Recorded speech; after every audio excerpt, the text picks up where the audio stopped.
You're listening to Articulate with your hosts, Kevin Kramer and Shawn Gillespie, your go-to guys for art tips, techniques, and general artist ramblings. Presented by drawingandcoloring.com.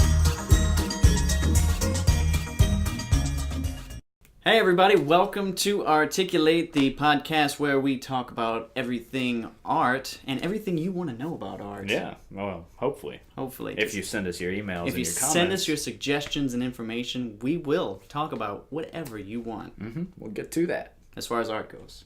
Yeah. All well, right. not anything. I mean, we're not just willy-nilly in it here, people. No. Except maybe we are. Yeah. I don't know. All right, so let's get to it today. What are we talking about, Kevin? Today, we are going to be talking about the top 10 museums that you should check out. Man, that sounds exciting. I don't even know what top 10 museums are, so I'm excited to see how this podcast is going to go. Yeah. Oh, well. No. Well, it's going to be good. So, Yes. So I guess maybe a little bit of background here, as I silence that. Museums started out as with the hoity-toities and the swells. They would have basically rooms to display their art collections. Because, I mean, what's the point of having a rich, wealthy art collection if nobody ever sees it? And you can't show it Right? off. You can't show it off. So they had these wonder rooms. Which wonder room? Wonder room. Is that what Come it's see called? my wonder room, baby. I got it all laid out for you. Is that how they started? They call them wonder rooms in some cases. And people would come and see them, and they, you know, the hoity-toities would drink their champagne and they'd show their art and talk about it and analyze it and think about it and all that, I guess. But the public wanted to see it too. So Obviously, I think. at first they would let some respectable public in, which I don't know how you determine who was and was not respectable. But yeah, they'd let them in on certain days. Pretty much you were at the whim of the owner as far as whether or not they'd let you into their wonder room that day. But Interesting. exactly.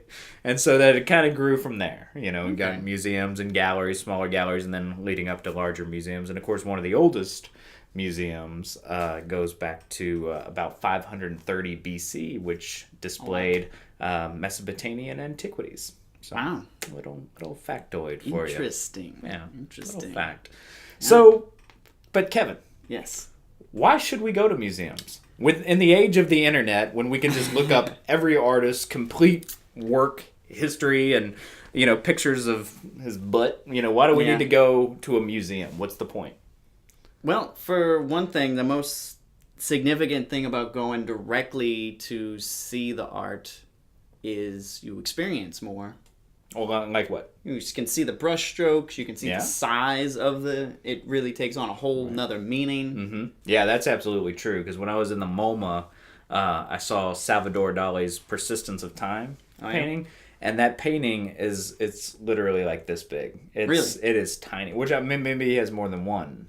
But that one I saw, and as far as I know, it's the only one. Huh. But yeah, it was literally like, I mean, 6 inches by 4 inches. It was tiny. It was the tiniest thing. Because everybody was huddled around it trying to see it, and I had no idea that it was that small. And I've heard the same about the Mona Lisa, though. I've never seen it. I've heard that it's a surprisingly small canvas. Really? Yeah, not anywhere near that small, but Yeah. I've heard that it's surprisingly small. Yeah, that's another one of the things is you see all these art pieces and all the art in books and textbooks. You see like the number next to it of how the size is, but you don't really get full impact until you see it on a wall. Yeah. And then you're like, oh, wow. And I definitely want to agree with you on the brushstrokes, too, because you get artists like Van Gogh, where they're known for just caking on layers of paint to make the art itself almost like a sculpture, where it's three-dimensional. Right. And if you look on the internet, you're not going to get any idea about that. I mean, you'll see it and you're like, yeah, that's cool.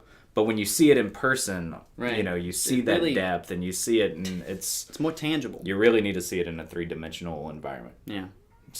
So that's why you got to see it. That's why you got to go to museums. But what museums do we go to? There's so many.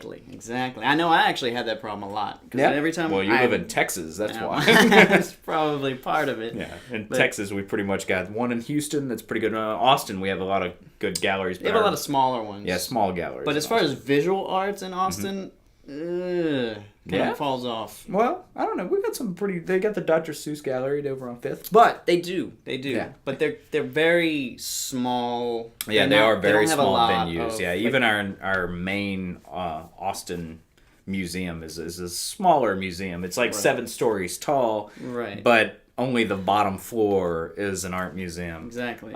Much unlike the Vatican Art Museum. Oh, yeah? Are we ready to jump in the list? Sure. We'll jump right into it. All right. Now, are we giving these in a particular order? Do we want to do top 10, list them? Well, as far as going, because accessibility is a big part.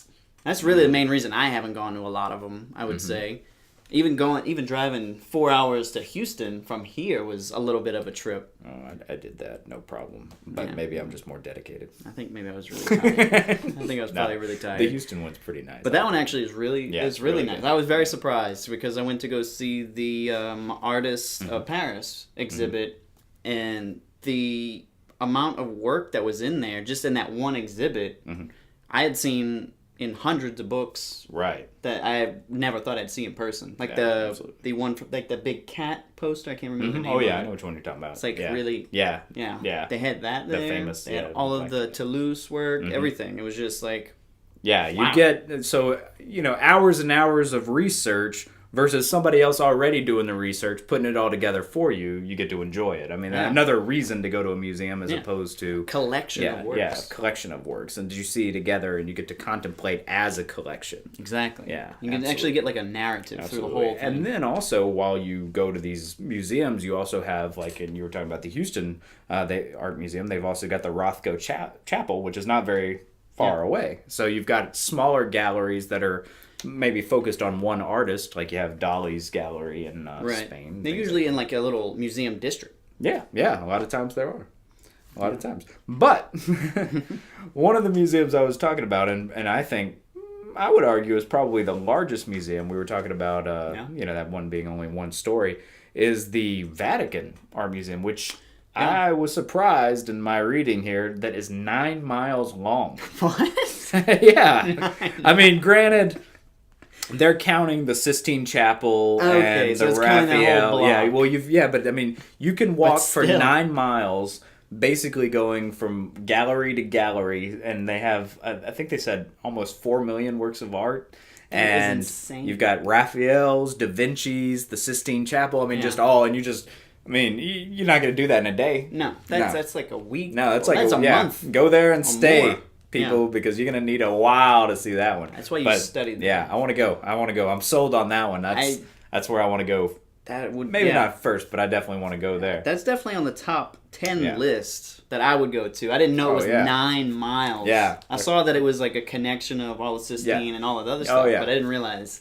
Apparently, you can just keep 9 going miles. until you don't ever want to see another fresco again. That's insanity. Which for me is probably about 9 miles. No, I don't know. I don't know how long that would take because I love me some frescoes. Okay. So that's Italy. That's the one to go to. Yeah, if you're going to Italy, that's the one to go to. But where should go in France? Because France obviously is known for their art, right? Right. I mean, when you think of art, you think of France. Yeah, you get the Louvre. Yeah. That is probably the biggest. It's a big one. People know that one. Even just like the architecture itself is a landmark, so that's that's automatically on the list. Actually, it used to be a fort for kings back in the day. Yeah, it was a fortified, fort for kings. Which of course, the Louvre has the Mona Lisa. Right, it's one of its most famous. Probably let's say its most famous piece. It's probably it's probably it's the main draw. It's a lot of people go there for that, but if you're in that museum, you need to check out everything else because that's going to be amazing art too, people. Yeah, obviously. I mean, come on. They don't just put crap in there. It's like the Mona Lisa and crap. They don't put, they're not like, we're just going to throw, I don't know, we'll put something else up there. No. That's not how it works. No, that's a very well curated museum, I'm sure. And speaking of France.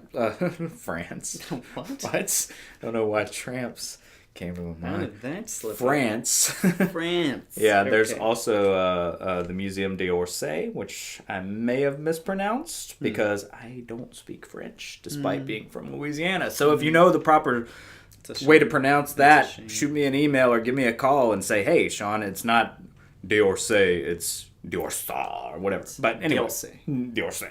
Yeah. D'Orsay. But yes, that's another museum in France that you got to check out. And in the 1860s, the big museum, the big one, was the Palais des Champs-Élysées, which is where Manet and Monet and Meissonier and all those guys would display their art. And in fact, they had it was like art was a much, I'm not going to say bigger deal, but I guess there were less people doing it, partly because you had to, in order to be an artist at that time, you had to mix your own oil paints. It was more of a craft. So, yeah, it was a craft, and the people who, had good formulas for oil paints, I mean, they brought that to their grave. And in fact, that's, side note, I'm getting on a little tangent here, but Da Vinci, a lot of the reason his paintings are cracked is because he experimented so heavily with his formula and trying to perfect it. And interesting. So anyway, but that museum... but something you could probably only appreciate if you saw it in person. Absolutely. I would say that's true at a museum. It just doesn't come up through a photograph.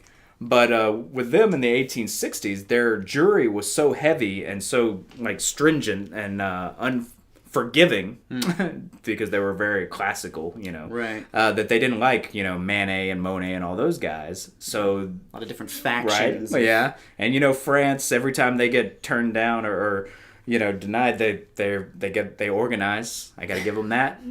The beekeepers organized and had a big.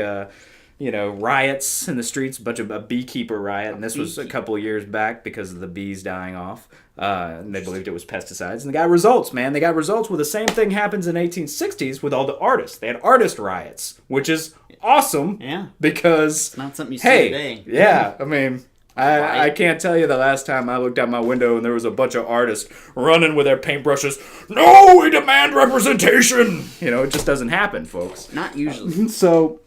Anyway, for them, they created the Galerie des Refuges, which was... A refuge? Well, no, actually. You would think that. It sounds like it. It does, because I probably may mispronounce it, but it's Refuges as Refus. Yeah, so refuse. They were all the artists that were refused got their own gallery in there. So you had this premier gallery, and then you had this other gallery of artists that were refused from that gallery, and then showing both at one. That happened a few times in the 1860s, which is pretty cool. So sometimes you get the museums being kind of democratic about that kind of thing, which is pretty cool. That is, and then you get all of those little smaller mini museums and galleries like that right. too. And and Manet particularly, he kept getting rejected, and then they stopped doing the Museum de Refuges. So he started his own gallery, and nobody went that year. That year, yeah. Well, it was like a temporary gallery that he built, and he spent his mother's fortune on building this gallery, and it was I'm gonna say 18,000 francs, but that's a number that I'm just throwing out. I don't know. I don't remember. I don't even know what that means. means. Anyway, my point is, it's a really interesting tidbit about museums is that they used to allow open casting call, basically, for artists to submit, but now it's not really like that. I mean, in order to be in a museum, you have pretty much, they may have a temporary artist, going through, temporary... Exhibition. Yeah, there you go. That's the word we're looking for.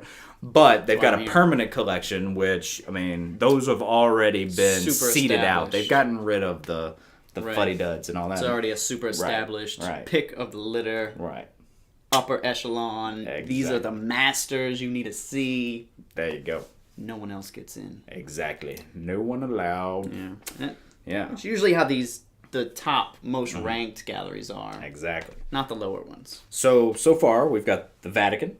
The Vatican. Mm-hmm. We have the Louvre. Louvre. And the d'Orsay. And then the Palais des Champs-Élysées. That's another one. Champs-Élysées is actually a street, so the Palais des Champs-Élysées is the palace on that street. But, to be honest with you, and this is a little embarrassing, I should have looked this up before, but I didn't realize I was going to be talking about the puppet. I'm not sure that that's a current open running museum anymore. I know it was in the 1860s, but if you go there and you find that 200 years later, it's not open. Don't be surprised. Don't be mad at me because I just know that it used to be a museum. Well, there is the other one that I found, the Uffizi Museum. Yeah, I read about that one. Is in Florence, and that was in the 16th century palace. Holds hundreds of masterpieces, including Renaissance sculptures, Botticelli's famous Birth of Venus. Oh, yeah. And among much recognized masterworks of the Renaissance. So that's actually another one that I'd like to go see. Who hasn't... You've seen the Birth of Venus, whether you realize it or not. Oh, yeah.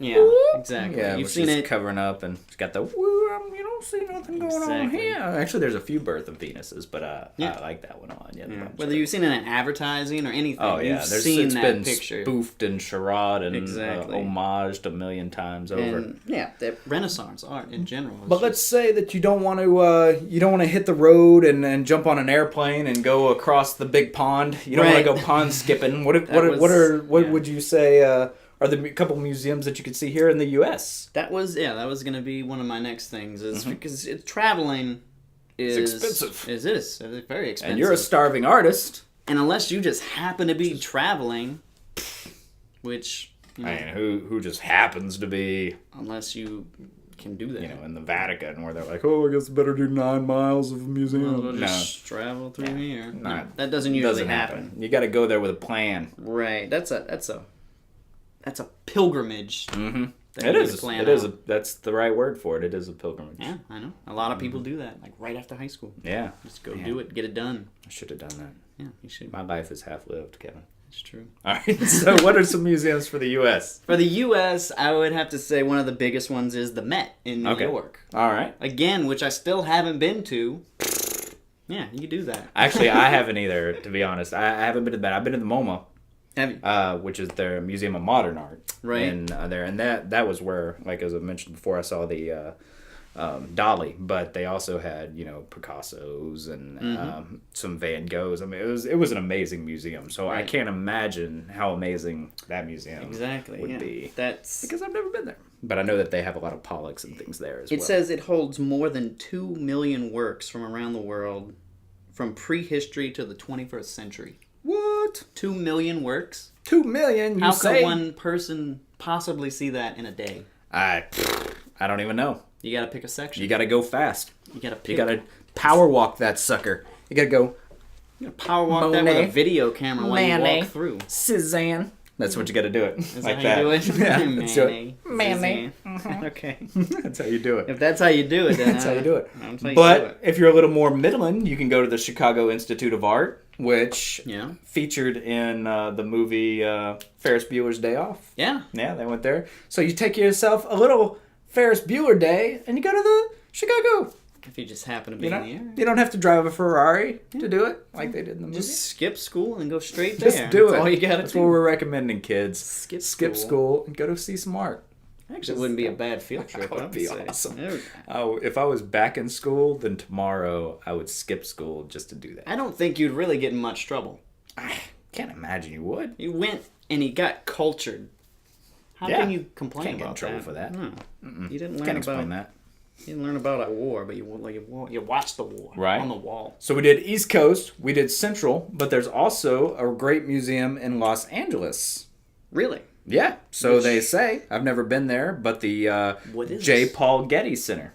J. Paul Getty Center. I've never heard of that one. Well, that's a museum. This is the problem. I don't have a big enough list. Of museums to go to. According to Reuters, the J. Paul Getty Center features remarkable collection. Oh, awesome. I like remarkable things. Always good. Including, but not limited to, Van Gogh, Monet, Cezanne. Man, we're talking about those guys a lot today. Yeah? What's that about? They just keep coming out. They must be masters. The skies are aligning. And not only that, but the museum itself is a work of art and features beautiful views of the Los Angeles skyline as well as several beautiful gardens. Really? That's what they say. That's what they say. I've never been there, people. Don't go there and hate the Shawno because it's not. There's no gardens. It's in the top 10 in the world, people. It's got to be amazing. I've never been, but Well, if it's in the top I've never 10, been to Los Angeles. I'm going to California this coming few months. Are you going to L.A.? Well, if I have some time, I might check those out. Well, not now I know where to go. Now you're gonna book your plane an extra day so you can do it. Exactly. Yeah, there we go. There you go. Maybe we'll get some footage. Yeah, maybe it might be illegal to take footage. Probably. Can't take Usually pictures, no so... flash photography. No in flash. Museums. Speaking of, maybe we should go over museum etiquette for a minute. Yeah, maybe. No flash photography. Usually. Do not touch the paintings. You would touch somebody. Somebody slapped your hand. No, you would touch it. No, I went to a plantation in Louisiana. We have many plantations. This one was supposedly haunted. Aren't they all? Yeah, aren't they all? But we were there, and part of the tour is they show you these beautiful paintings from yes. back in the day, the 17 and 1800s, and.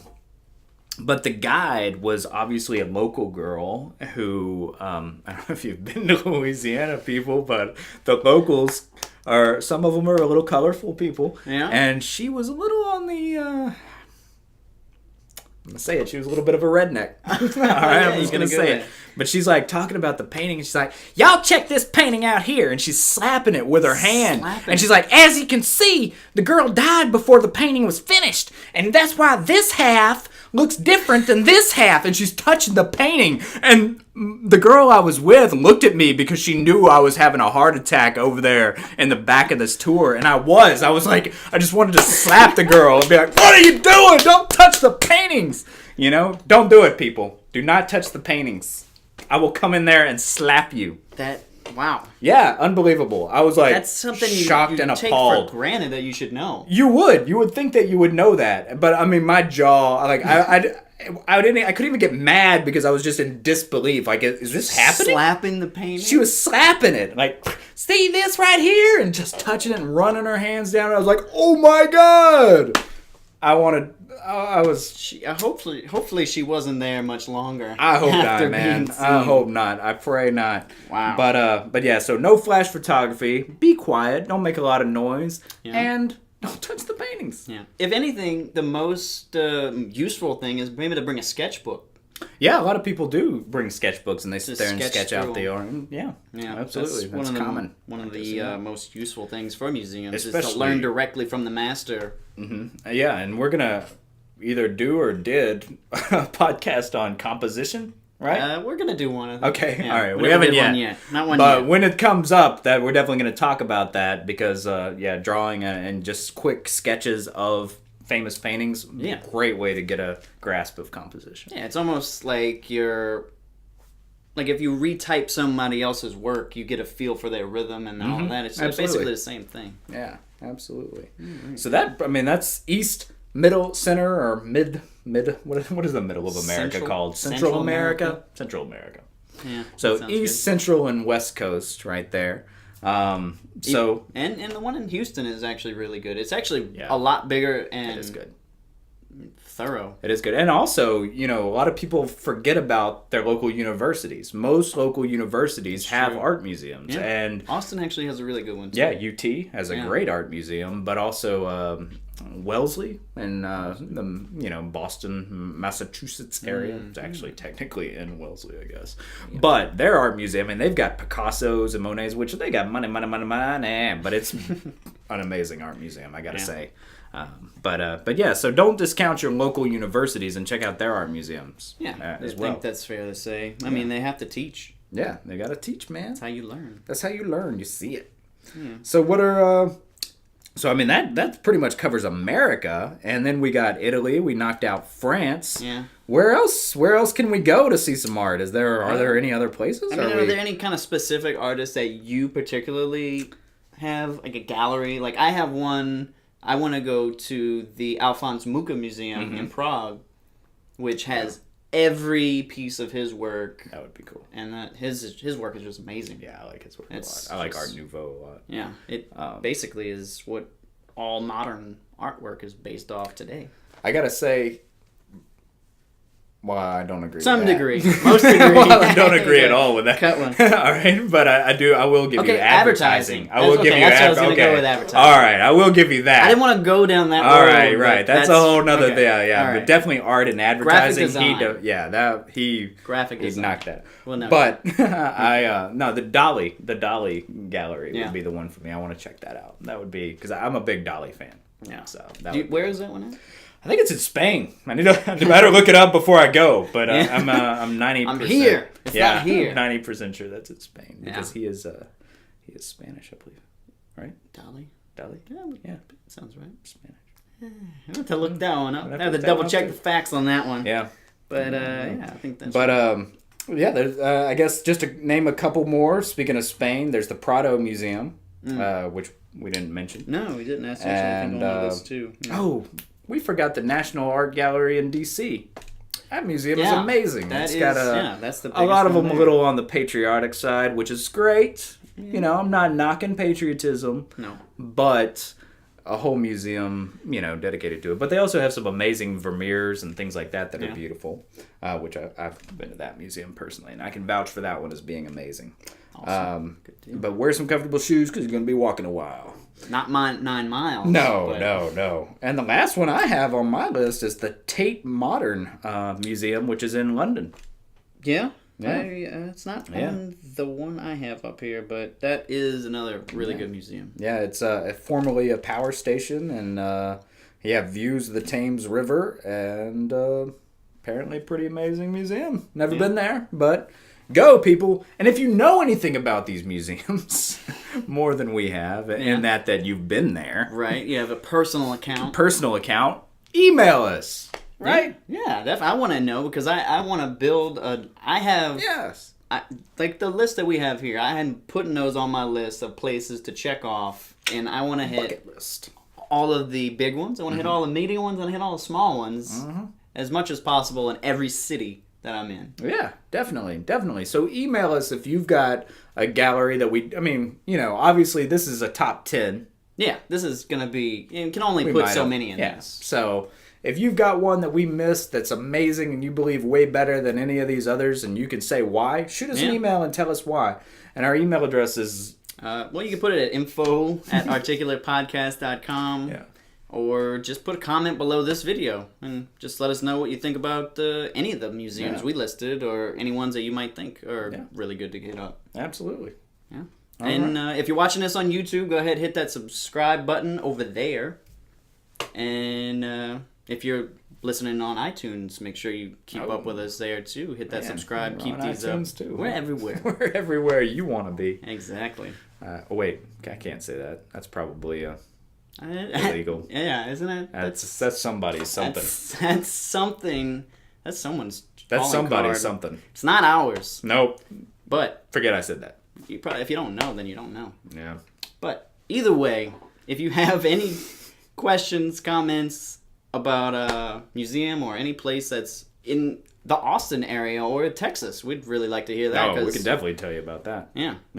Or talk to you about that.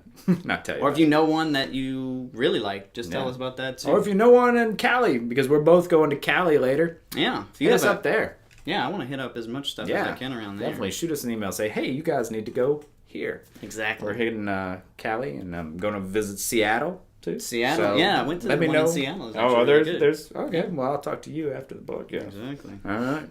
All right. I think that concludes museums. I think we did that one pretty well. All right. Let's knock it out. All right. Thanks for tuning in, guys. Thanks again. Y'all have a good day. We'll see you in the next week's podcast featuring something. Something about art, I bet. I bet so. All right. Take it easy. You've been listening to Articulate with Kevin and Shawn. Subscribe on iTunes or check them out on drawingandcoloring.com. Always reminding you to keep it simple.